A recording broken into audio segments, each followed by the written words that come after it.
You've heard us talk around here about how much fun NFL Live is as a show. Yesterday, Adam Schefter was on, and the news broke live while they were doing the show, and Adam Schefter had 2 telephones on him, which seems unnecessary. I really don't understand why he needs 2 telephones. For him, totally necessary, though. I disagree with you. In fact, I'm shocked he doesn't have a third. Why does he need? What can you? His phone never stops ringing. But what do you need 2 phones for that one phone can't handle? The smartphone is smart enough that it can handle everything that needs to be handled on one phone. And furthermore, are you giving different numbers to different sources? It really is a thing that, like, apparently insiders and people who cheat on their wives are both super into, is the 2-phone plan. And Adam Schefter. So you've heard. So Allegedly. business people can't do it? It's just cheaters and insiders. Yeah. There's a work phone and a personal phone, and many companies provide a work phone Alone. too. Mm-hmm. He was on, and the news broke, and Stugotz, we have not had a chance to celebrate with you that the Jets, now Rex Ryan is saying they're a Super Bowl contender. If they'd had Aaron Rodgers last year, they would have been a team we would have expected to go deep into the playoffs. They might have lost in the playoffs, but all they needed was merely competent quarterback play. The Aaron Rodgers that played last year in Green Bay would have been sufficient to get the New York Jets into the playoffs. And did I read this correctly? Because it didn't seem right to me, but maybe it is right with the Sacramento Kings now making the playoffs. Do the Jets have the longest streak anywhere in sports of a team not making the playoffs in professional sports? I think the last time was 2010. The last time they hosted a playoff game was 2003. It might be just NFL, but we'll Yeah. check. Yeah. I read that it was all of sports, and I don't know hockey well enough to know if that's true, but basketball and hockey The have. New York Jets have not made the playoffs in 12 years, which is already the longest drought in the NFL. And thanks to the Sacramento Kings now being in the playoffs, the Jets officially have the longest playoff drought in all of North American professional sports. Mm-hmm. How did you feel, Stugotz? How did the Like news? we won the Super Bowl. I'm serious because that was my Super Bowl yesterday. It felt great to be relevant. It felt great that the Jets actually didn't botch it. It felt great, Dan. And I know people are criticizing Jet fans, saying they celebrated too much or they gave up too much. I don't want to hear it. I do not want to hear it. 40 years I've been a fan of this team. They have had 35 different starting quarterbacks over 40 years. And now we actually have a quarterback. And we actually won an off season. And I will celebrate the fact that the Jets have the 6th best quarterback in their conference.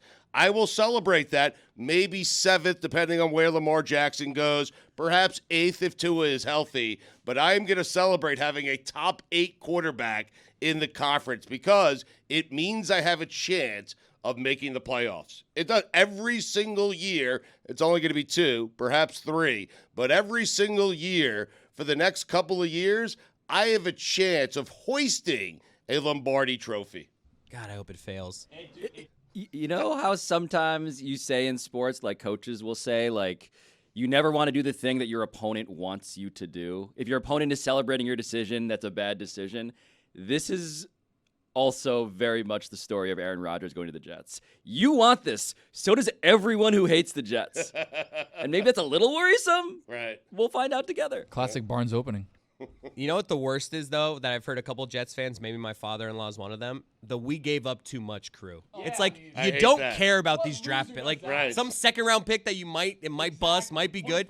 Go for the good I quarterback. felt 2 spots in the first round. I give up a first round next year if he plays 65% of the plays. If he plays 65% of the plays, that pick will be in the late 20s next year. What kind of existence is that? Seattle You're the gave up. Jets, and you finally get Aaron Rodgers, and your response is, no, we gave up too Well, much. because no one was going to give up a first for Aaron Rodgers, so you didn't have to give I up a don't know first about I mean, next they year. barely gave up a first, though. They only They went moved down down 2 spots, right. So No, next year's first. If he- no, it's conditional. It's a second-round pick, and if he plays 65% of the snaps, it moves It's up a to late a first round pick. Well, You if want it they're to be- good, yeah. They Yeah, you may want it not to be a be. first. round pick. You want it to end up being a first-round pick because the disaster scenario here is his getting hurt. Well, the disaster, he has been hurt the last couple of years. And I think we can use the last 2. I mean, he was an MVP 2 years ago. Last year, yeah, he had some injuries to his throwing hand. That would obviously affect it. But was the worst Aaron Rodgers that we'd seen in quite some time. His mobility is a problem, which came with age. His mobility was always something that was underrated on where his excellence resided. But, Dan, it felt so great to know, because this is different than Brett Favre. I told you guys this a while back, well, the Packers did not want to trade him inside that division. So he went to the Jets and used them as a bridge to get back inside that division and ultimately get to the Vikings. Aaron Rodgers saw a roster that he had 3 choices, Mike: retire, go back to Green Bay, or leverage the entire situation to get to a team that he wanted to play for. He chose the Jets. An all-time great chose the New York Jets. It's where he wanted to play. They're literally a quarterback away, and he said, I'm going to be that quarterback. That's amazing to me as a Jet fan. Do you think Aaron Rodgers thinks about how he is essentially reliving Brett Favre's career at this point? They're both 39 when they got to the Jets. I'm looking at Brett Favre's stats when he was with the Jets. 22 touchdowns, 22 interceptions. He got off to a start, though. The first 11 games, though. Yeah. I mean, I am telling you. I think it's reasonable to question whether or not this will work out. While I admit that I'm with you, I think the Jets had to make this move. They were very clearly a quarterback away. Whether Aaron Rodgers is that quarterback remains to be seen, but I don't think that they gave up too much. They got more of a haul in return for Jamal Adams, and the Packers sustain a $40 million cap hit with this deal. It's almost as if they had to make this move because they have built out a talented roster on both sides of the ball. If you haven't made the playoffs in 12 years, and I give you a hypothetical, any hypothetical that upgrades you at quarterback, and this is indisputably that. It's an if he's healthy, right? Because it's not an upgrade if he cannot play. But if he's healthy, there cannot be a question about whether it's an upgrade. It's a substantive upgrade, period. It's not comma. At that position, if I can get a substantive upgrade, I do it. Nobody knows what a good quarterback is. Like, we're going to go through this whole exercise this week with the draft. No one has any idea. You bet on Aaron Rodgers, though, until he says, I literally am not going to play this game anymore. We aren't doing this with the draft. I am legitimately leaving the country to avoid the draft. I don't want to be anywhere around this Where are thing. you going? It's an international game now, Dan. I'm Who do you got going the to Dolphins Costa Rica. I'm going to a jungle. And UFL. Oh, wow. I am not going to This get thing any has really messed you up. man. draft Yeah, information. yeah. I took a sabbatical one time when I had to follow Jake Long around. I am not getting excited. I'll be interested when I get back on where did the 4 quarterbacks go.